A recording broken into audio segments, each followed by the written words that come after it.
Allahumma salli wa sallim ala Muhammad wa rasulil haram.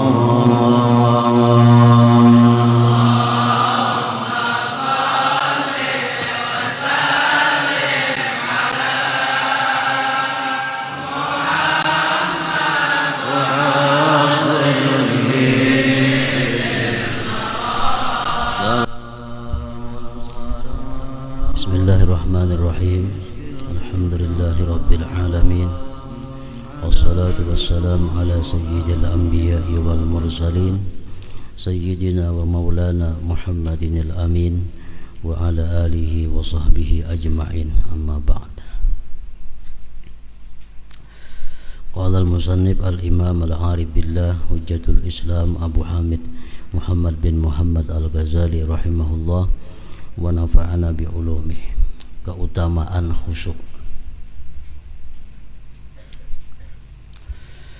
Allah Ta'ala berfirman, wa aqimis salata li dzikri.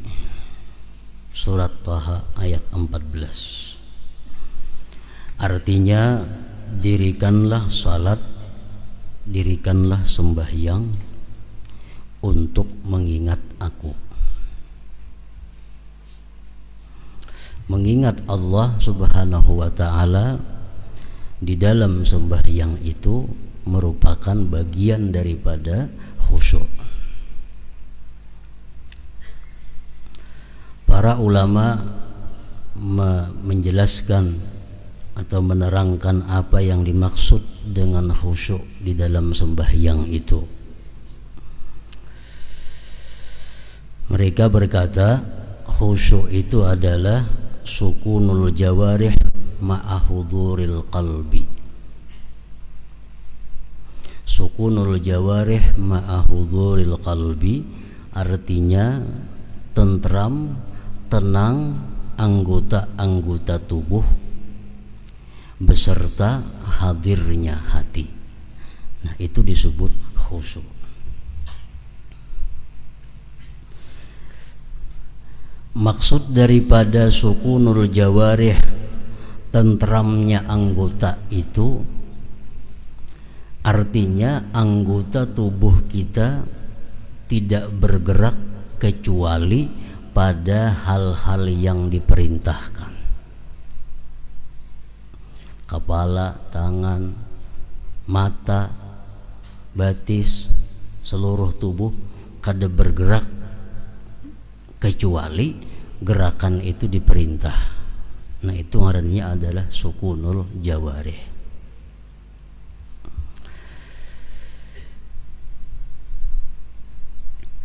Ma'ahuduril qalbi beserta hadirnya hati.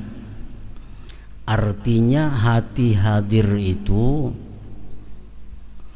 an la yatafakkara illa fi ma'na ma yaquluhu min qiraatin au zikrin au du'a.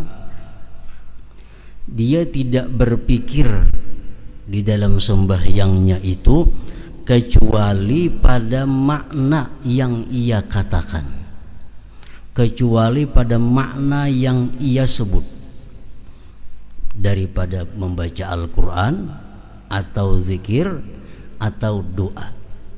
Nah, itu disebut hudurul qalbi.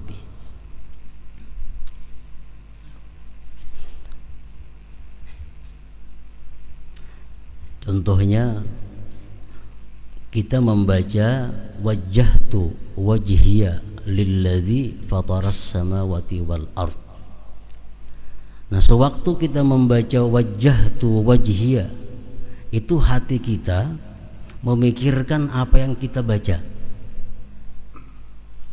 Wajjahtu wajhiya lilladzi, aku hadapkan wajahku, lilladzi fataras samawati wal ard, bagi Tuhan yang menciptakan langit dan bumi.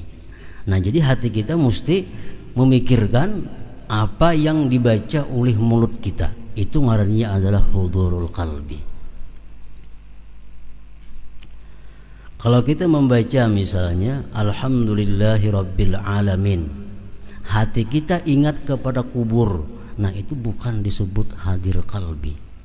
Karena kubur itu ada sangkut pautnya dengan alhamdulillah, walaupun kubur ini bagian daripada akhirat. Kita mengata alhamdulillah, hati kita ingat waktu kita berjalan di siratal mustaqim, itu ngarannya kada hadir hati, karena siratal mustaqim itu lain dengan alhamdulillah.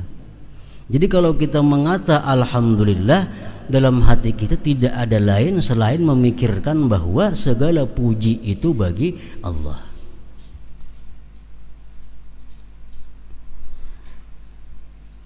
Zikir. Waktu rukuk kita membaca subhana rabbiyal azim wa bihamdi. Itu yang kita pikirkan dalam hati kita adalah maha suci Tuhanku yang maha agung dan segala puji untuknya. Jadi waktu rukuk ada lain di hati selain daripada memikirkan subhana rabbiyal azim wa bihamdi. Subhana rabbiyal azim wa bihamdi. Nah itu disebut ngarannya adalah hudurul qalbi, hudur hadir hati. Nah syaitan bisa di situ masuk kepada kita, kita dibawanya memikirkan hal-hal yang bersifat akhirat, sehingga kita menganggap bahwa itu adalah khusyuk, padahal salah. Kita membaca qul a'udzu birabbin nas, malikin nas, ilahin nas. Syaitan mengkritikkan di hati kita supaya kita ingat waktu kita ditanya munkar nakir kayak apa, waktu kita kena di padang mahsyar jam apa. Nah itu adalah sesuatu pikiran yang salah, karena mulut kita pada waktu itu membaca qul a'udzu birabbin nas, hati kita mesti memikirkan qul a'udzu birabbin nas itu.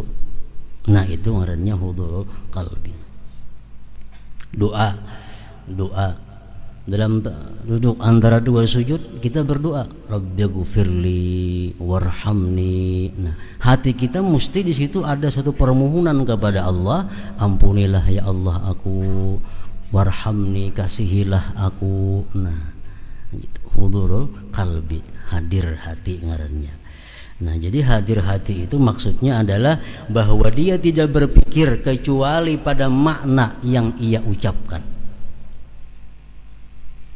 baik itu qiraatul Quran atau zikir atau doa. Karena sembahyang itu pada sungguh daripada tiga itu, zikir, qiraatul Quran dan doa. Waktu kita mengatakan assalamu alayka ayyuhan nabiyyu wa rahmatullahi wa barakatuh, anggaplah di situ kita berada di depan makamnya Rasulullah. Nang mana suah ke makam Rasulullah, kau membayangkan kayak apa di makam Rasulullah. Nang kada pernah melihat gambarnya biasa, di situ makam Rasulullah. Jadi sewaktu kita mengata assalamu alayka ayyuhan nabiyyu wa rahmatullahi wa barakatuh, itu Rasulullah hadir di hadapan kita. Kalau kita kalau menghadirkan sidin, kita yang hadir di makam sidin. Assalamu alayka ayyuhan nabiyyu wa rahmatullah. Nah itu ngarannya hadir hati.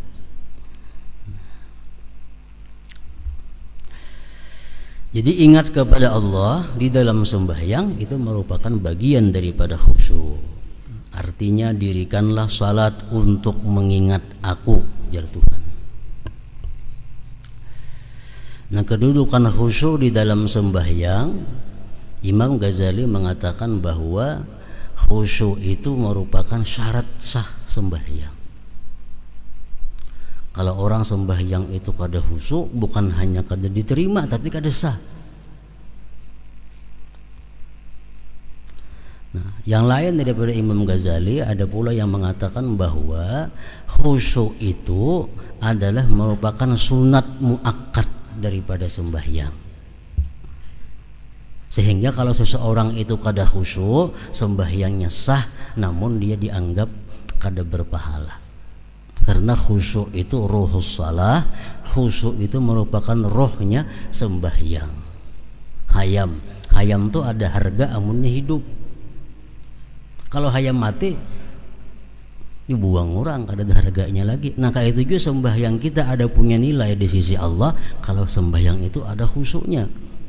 Sembahyang kada ada khusyuk, Allah kada menerima, Allah membuang sembahyang itu.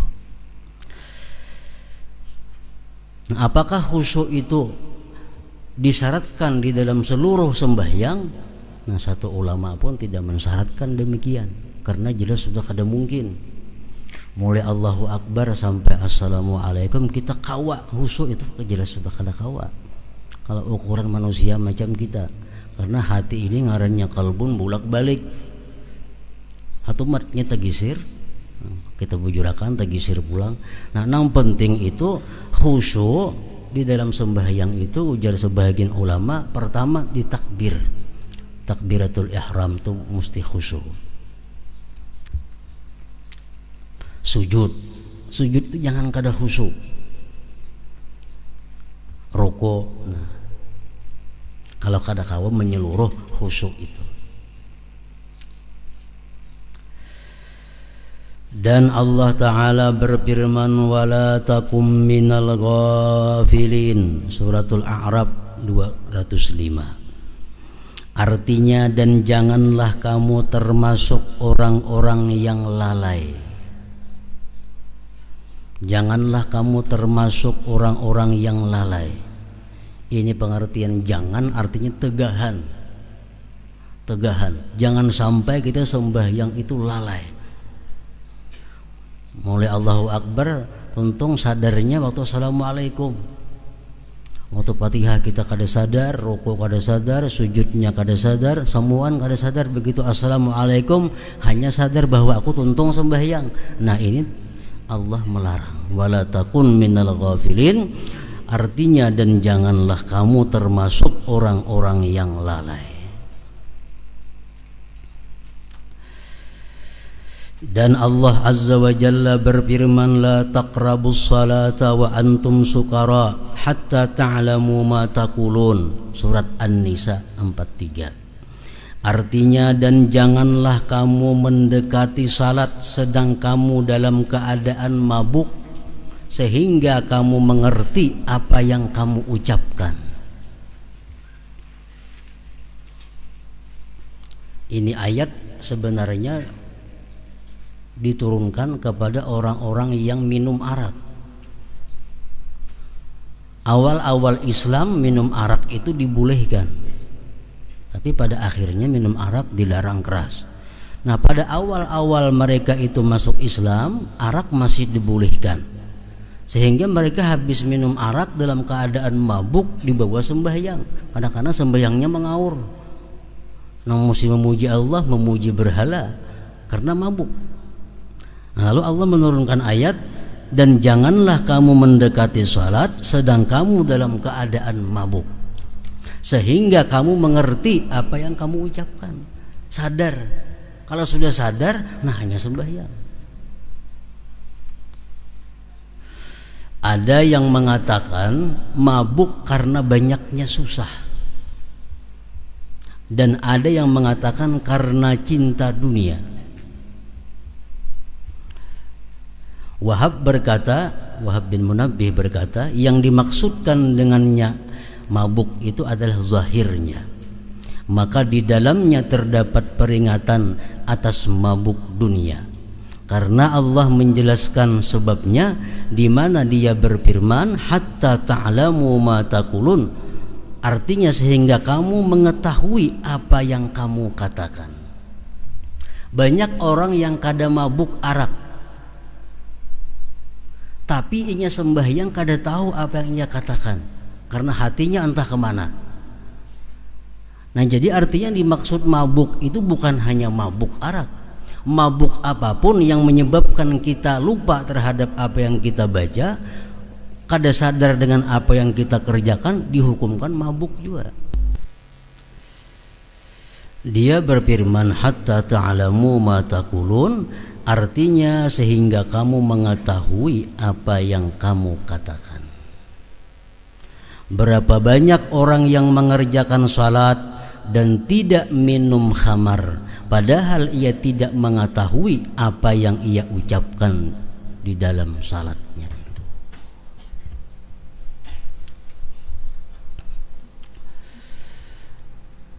Nah, kenapa sebabnya kita itu di dalam sembahyang kadakawa menghadirkan hati? Artinya hati kita kadang-kala memikirkan apa yang kita ucapkan. Hati kita kadang-kala menghadirkan apa pekerjaan kita. Ada sebabnya kita kadang-kala menghadirkan hati itu. Pertama ada sebab yang zahir, kedua ada sebab yang batin. Sehingga kita sembahyang itu kadang-kala hadir hati. Mulut mengucap alhamdulillah, tapi hati kita rahatan makan. Mulut mengucap ar-rahmanir rahim, hati kita sedang berhitung duit. Maliki yaumiddin di muntung kita, hati sedang berada di toko. Nah, ini menunjukkan bahwa hati kita kada hadir, kada memikirkan apa yang dibaca. Kenapa sebabnya? Ada dua macam sebab. Ada sebab yang zahir, ada sebab yang batin. Sebab yang zahir, sebab yang zahir itu lebih mudah mengobatinya daripada sebab yang batin. Makanya ada hadis Rasulullah mengatakan, artinya kalau sudah dihidangkan makanan dan kamu ingin makan, dahulukan makan daripada salat itu. Nah, ini yang zahir. Karena kalau kita kepingin makan, makanannya ada, kita bawa sembahyang terlebih dahulu, jelas sudah mengganggu hati kita. Hati kita terbayang kepada makanan itu. Nah, ini sebab yang zahir. Nah, kalau demikian halnya, dahulukan makan. Makanya makruh sembahyang dalam keadaan ma'arid qadha hajat. Makruh sembahyang dalam keadaan ma'ariti bakamih contohnya. Kenapa sebabnya? Karena ini mengganggu hati, mengganggu pikiran. Jadi kalau hendak bakamih dahulu, hanya bawa sembahyang. Jangan diariti sehingga sembahyang itu mengganggu. Sembahyang terganggu pikiran hendak bakamih. Nah, ini sebab yang zahir ngarannya. Nah, adapun sebab yang batin yang mencegah kita daripada hadir hati dalam sembahyang itu, ya antara lain tadi adalah hubbud dunia, orang cinta kepada dunia. Orang yang cinta kepada dunia itu artinya orang yang hatinya dipenuhi dengan dunia. Nah, ini sembahyang kayak apa juga pun kada kawah khusyuk. Kenapa? Karena pikirannya selalu kepada dunia. Nah, ini yang batin, ini yang sulit mengobatinya. Sembahyang jangan hendak menghadap kepada gambar. Kenapa? Karena bila kita cangang ke gambar itu, otomatis hati kita mengiringi mata. Kada sadar lagi apa yang kita baca. Nah, ini mudah aja mengobatinya, dipacul gambarnya. Ini sebab yang zahir. Yang sulit membuang itu adalah sebab yang batin, di mana hati seseorang itu cinta kepada dunia. Sembahyangnya, mulutnya mengucap asma Allah, mulutnya berzikir, mulutnya berdoa, tapi hatinya kada demikian. Nah, kada hudul qalbi ngarannya, kada hadir hatinya. Berapa banyak orang yang mengerjakan salat padahal tidak minum khamar, tetapi ia tidak mengetahui apa yang ia ucapkan di dalam salatnya. Bahkan ada yang kada sadar bahwa dia sedang ruku, ada yang kada sadar bahwa dia sedang sujud, ada yang kada sadar bahwa dia sedang membaca Fatihah. Nah, kemana hatinya? Nah, ini disebut ngarannya kada khusyuk. Jadi orang khusyuk, orang yang selalu tahu keadaannya. Inya ruku, oh, aku sedang ruku. Sujud, tahu sadar aku sedang sujud. Aku sedang di rakaat pertama, aku di rakaat yang kedua. Jadi kadang mau orang khusyuk itu berlebihan sembahyang tak kali 5 rakaat zuhur.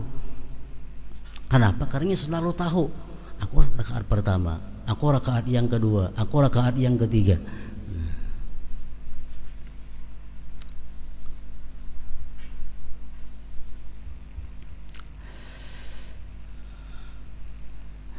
Nabi sallallahu alaihi wasallam bersabda, "Man shalla rak'ataini lam yuhaddits nafsahu bihima bi syai'in minad dunya, ghufira lahu ma taqaddama min dzambihi."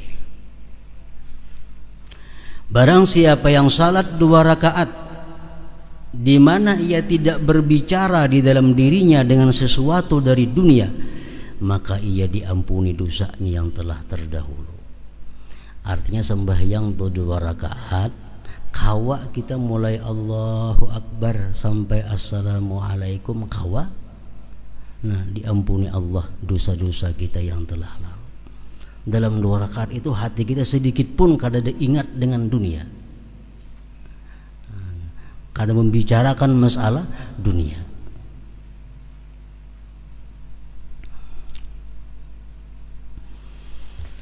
Imam Ghazali mengatakan sembahyang di awal waktu tapi kada khusyuk, sembahyang di akhir waktu tapi khusyuk, afdal di akhir waktu, afdal di akhir waktu. Karena khusyuk ini adalah fadilat sembahyang yang berkaitan dengan zatnya sembahyang, sedangkan awal akhir itu berkaitan dengan waktu di luar daripada zatnya sembahyang. Mun aku sembahyang waktu ini aku masih kada karuan, masih harus nak membayari ini, anak itu, anak ini. Tapi kalau aku sembahyang di akhir waktu, urusanku sudah selesai, sembahyangku bisa tenang. Nah, lebih baik di akhir waktu.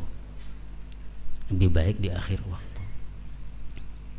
Ini kalau sudah terbukti. Bila urusan ini aku biris, sembahyangku biris, khusyuk. Di akhir waktu kada jadi masalah, asal khusyuk.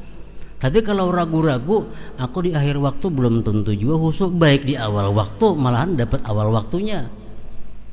Mun aku sembahyang di awal waktu kada khusyuk, di akhir waktu belum tentu juga khusyuk. Baik di awal waktu, malahan dapat ridha Allah Subhanahu wa taala.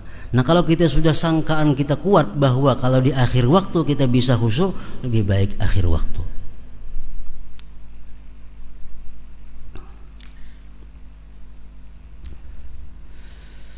Dan Nabi sallallahu alaihi wasallam bersabda, "Innamas salatu tamaskunun wa tawadu'un wa tadarru'un wa ta'awuhun wa tanadumun wa tad'u yadayka wa taqulu Allahumma Allahumma faman lam yaf'al fahiya khidajun." Artinya salat itu hanyalah ketenangan. Salat itu ketenangan.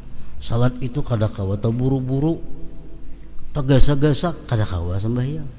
Sembahyang itu adalah ketenangan. Yang kedua, sembahyang itu merendahkan diri. Setiap kali kita mengucap Allahu Akbar, Allahu Akbar, Allah Maha Besar, Allah Maha Besar. Nah, itu mengembalikan kepada diri kita bahwa kita adalah orang yang rendah, kita adalah orang yang hina, kita orang yang kecil. Nah, sembahyang itu ada tawadhu'nya.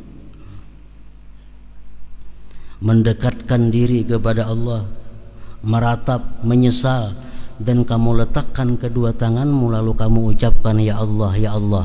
Barang siapa yang tidak melakukan hal itu, maka salat itu kurang. Sembahyangnya kada tenang, sembahyangnya itu kada ada tawadhu'nya, sembahyang itu kada ada rasa mendekatkan diri kepada Allah, sembahyang itu kada ada ratapannya, sembahyang itu kada ada penyesalannya. Nah, sembahyang itu dianggap khidaj, kurang.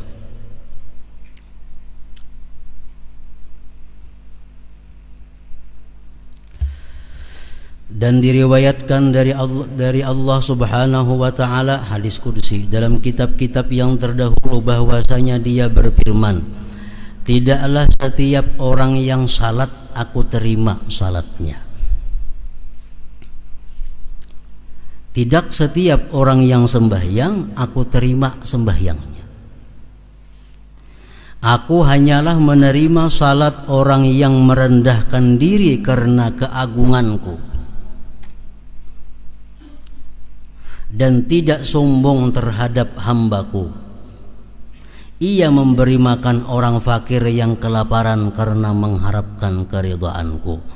Nah, jadi artinya sembahyang kita ini khusyuk semacam kada cukup untuk diterima Allah. Sembahyang yang kita kerjakan ini Allah bisa menerima berhubungan dengan kelakuan-kelakuan kita di luar sembahyang. Kalau kita orangnya sombong kepada hamba Allah, kita kada peduli kepada orang fakir yang kelaparan, kita sembahyang walaupun khusyuk, Allah kada menerima juga sembahyangnya. Jadi sembahyang bukan hanya khusyuk diperlukan, tapi akhlak-akhlak kita sebelum sembahyang pun sangat menentukan untuk diterimanya sebuah sembahyang itu. Dan Nabi sallallahu alaihi wasallam bersabda, "Innama furidatis salatu wa umira bil haji wat tawab wa ush'iratil manasiku li iqamati zikrillahi ta'ala." Artinya dipardukan salat, diperintahkan haji dan tawab, dan disyiarkan ibadah-ibadah itu hanyalah untuk menegakkan ingat kepada Allah Ta'ala. Jadi semua ibadah itu intinya adalah ingat kepada Allah.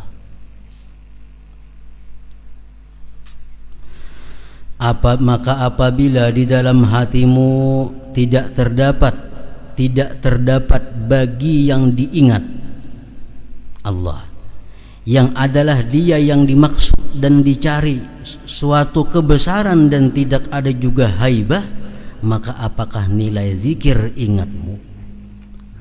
Ada nilainya. Artinya kita mulut mengucapkan Allah, tapi dalam hati kita kadang merasakan kebesaran keagungan Allah.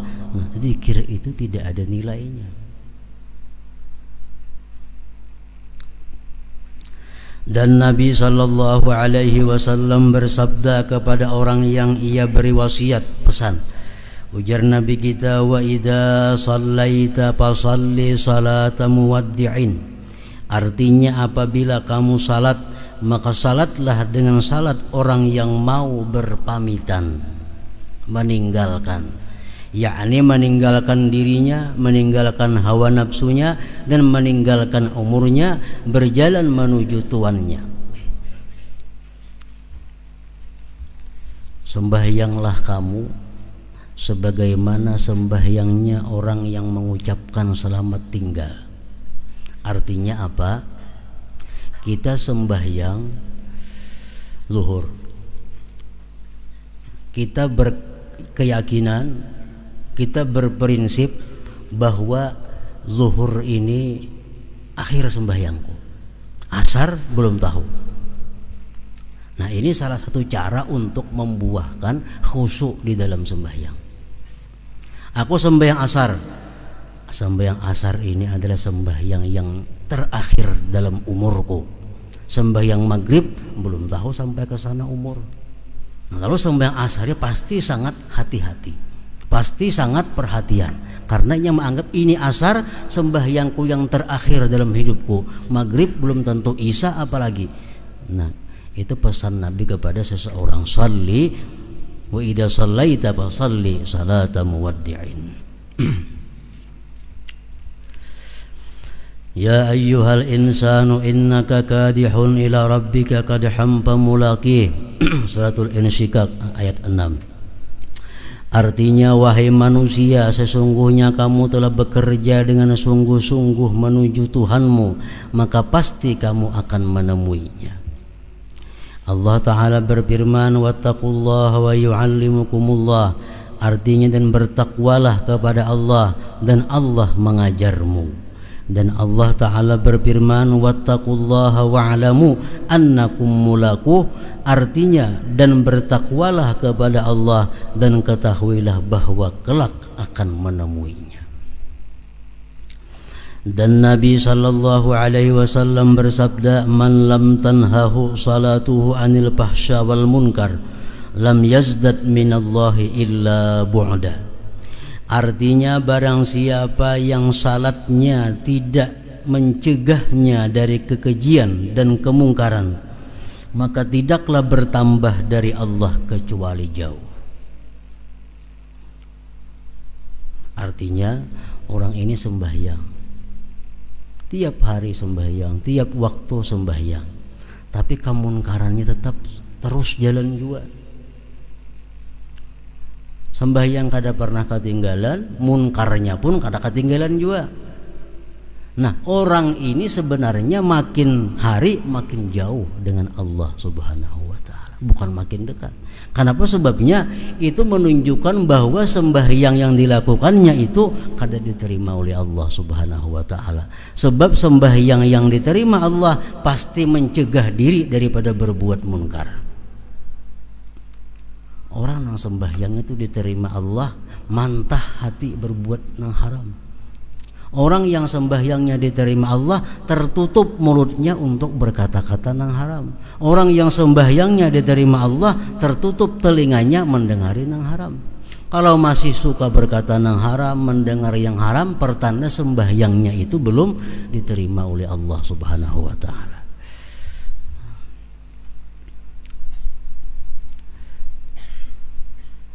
Salat itu adalah munajat.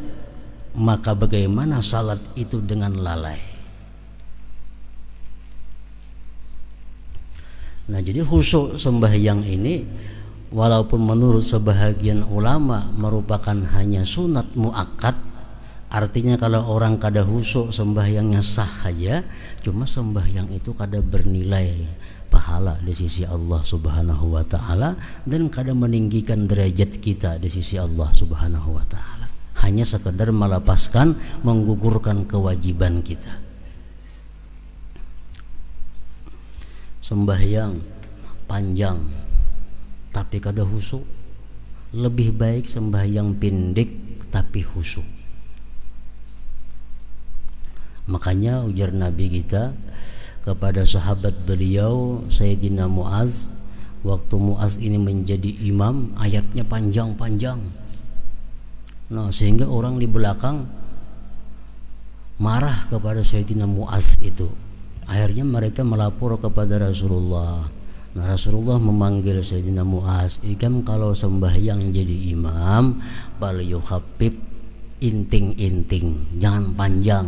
Karena di belakang itu ada orang yang punya hajat, di belakang ada orang yang kada tahan berdiri lawas, di belakang ada orang yang anaknya sedang guring di rumah, barangkali bangun. Di belakang ada orang yang sedang bermasak, macam-macam. Jadi makmum di belakang ini hatinya terganggu. Imam ini panjang baca-bacaan ayatnya, surahnya.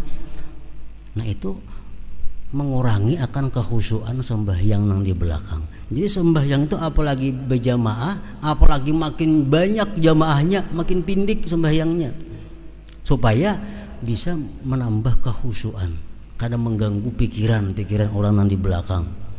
Apalagi di belakang harinya panas misalnya, imam saling panjangan membacaan, jelas ada khusus menahan panas itu.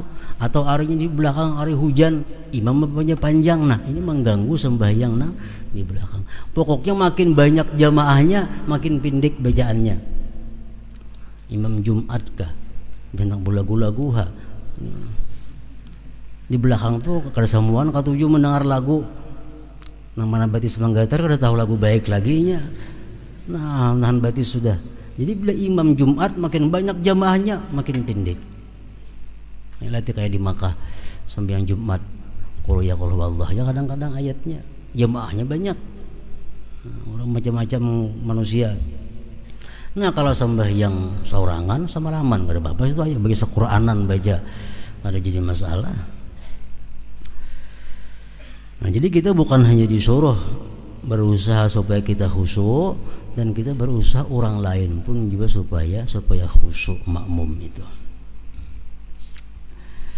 Bakar bin Abdullah berkata, "Hai anak Adam, apabila kamu mau masuk kepada tuanmu tanpa izin dan kamu berbicara tanpa penterjemah, maka kamu dapat masuk."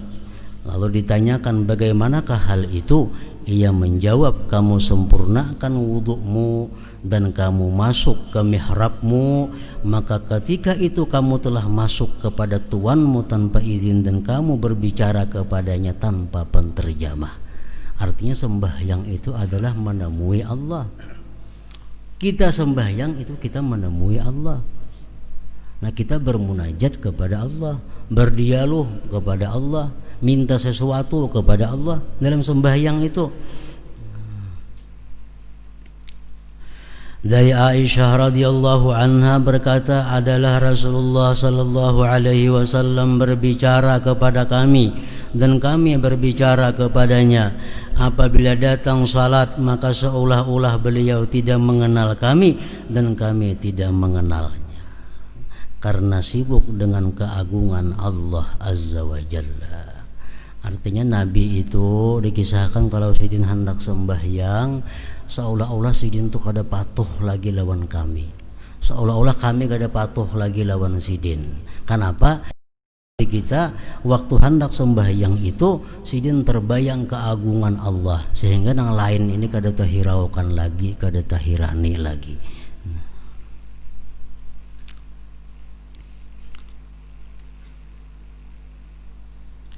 Dan Nabi sallallahu alaihi wasallam bersabda, la yanzurullah ila salatin la yuhdirur rajulu fiha qalbahu ma'a badanihi. Artinya Allah tidak memandang kepada salat seseorang yang padanya ia tidak menghadirkan hatinya bersama badannya. Kita sembahyang, awak kita di masjid, tapi hati kita kadang-kadang di kebun. Awak kita sembahyang di masjid, hati di rumah tertinggal. Kadang-kadang kita sembahyang di masjid, hati kita di sepeda motor, perhatian di sepeda motor bebalapan. Nah, sembahyang di masjid, hati di warung. Nah, Allah kada memandang kepada sembahyang itu. Allah kada menoleh, kada menilai. Allah tidak memandang kepada salat seseorang yang padanya ia tidak menghadirkan hatinya bersama badannya itu. Jadi seapa kita kawa menghadirkan hati di dalam sembahyang, nasa itulah sembahyang kita yang diterima oleh Allah Subhanahu wa taala. Hadis mengatakan laisa lil abdi min salatihi illa ma aqala minha. Tidak ada bagi seorang hamba dari sembahyangnya itu melainkan yang ia sadar daripada sembahyangnya itu. Jadi sembahyang kita ini di sisi Allah kada kawa sempurna. Kadang-kadang hanya rukuknya dinilai Allah karena waktu rukuk kita ingat. Kadang-kadang hanya sujudnya di sisi Allah karena waktu sujud kita ingat kepada Allah. Yang lainnya kada dinilai. Pokoknya Allah hanya menilai sembahyang itu yang kita ingat kepadanya.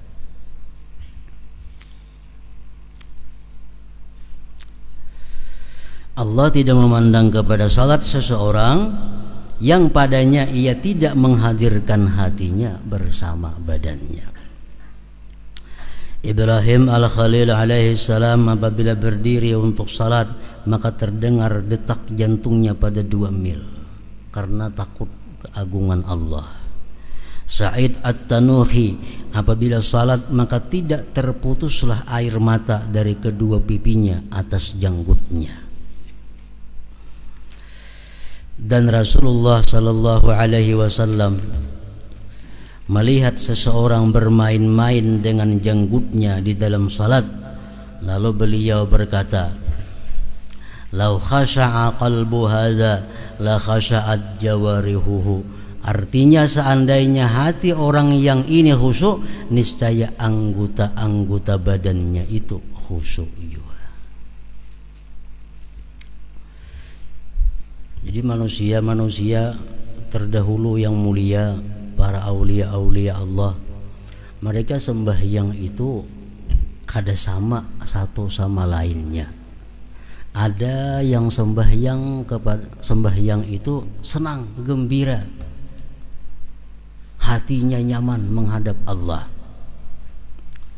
Ada juga yang sembahyang itu tertangis, kayak tadi kan ada tangis membasahi janggutnya. Nah ini kenapa berbeda? Sembahyangnya sama, Tuhannya yang disembah sama.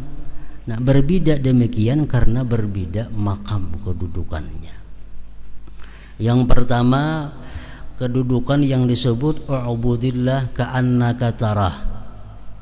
Beribadahlah engkau kepada Allah seolah-olah engkau itu melihat Allah. Nah, orang melihat Allah orang yang paling lezat. Orang yang melihat Allah orang yang paling merasakan kenikmatan yang luar biasa. Dalam surga orang nang rahatan makan, orang nang rahatan bersenda gurau lawan bininya, orang rahatan bermain-main. Tapi kalau ada pengumuman bahwa Allah bertajalli, semua meninggalkan menuju kepada zat Allah, memandang kepada zat Allah. Karena memandang zat Allah merupakan puncak segala kelezatan dan kenikmatan. Nah, jadi sembahyanglah kamu seolah-olah kamu melihat Allah.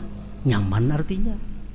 Nah, ini sembahyangnya hatinya gembira, sembahyangnya bersemangat, sembahyangnya nyaman karena dia seolah-olah melihat Allah. Nah, ini kedudukan yang tinggi. Kedudukan yang tinggi. Yang kedua, fa illam takun tarah fa huwa yarak. Jikalau engkau kada bisa seolah-olah melihat Allah, itu kada bisa kita macam itu. Ambil yang kedua, Allah melihat engkau. Allah melihat engkau. Nah, kalau kita sembahyang ini merasa bahwa kita dilihat oleh Allah, bisa gugup sembahyangnya, bisa menggetar, ada yang menangis. Nah, itu yang kedua ini, karena mereka kada mampu merasakan bahwa melihat Allah itu, kada kau membayangkan, mereka ambil jalan yang kedua, Allah melihat. Jadi mulai takbir sampai salam ini merasakan kada terlepas dari sedikit pun daripada pengawasan Allah.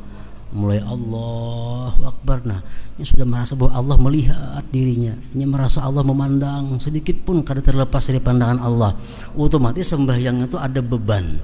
Nah, kita menulis dilihat oleh guru, nah kita ada beban, hati-hati jadinya, takutan tersalah. Nah, itu orang nang sembahyang khusyuk. Ada dua. Pertama, seolah-olah dia melihat Allah, kalau sembahyangnya nyaman, sembahyangnya nikmat.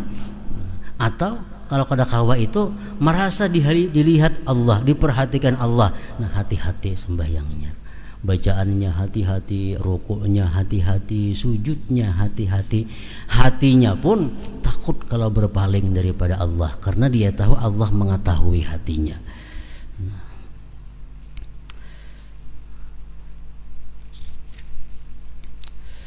Diriwayatkan bahwasanya Hasan Al-Basri melihat kepada seseorang yang bermain-main dengan kerikil.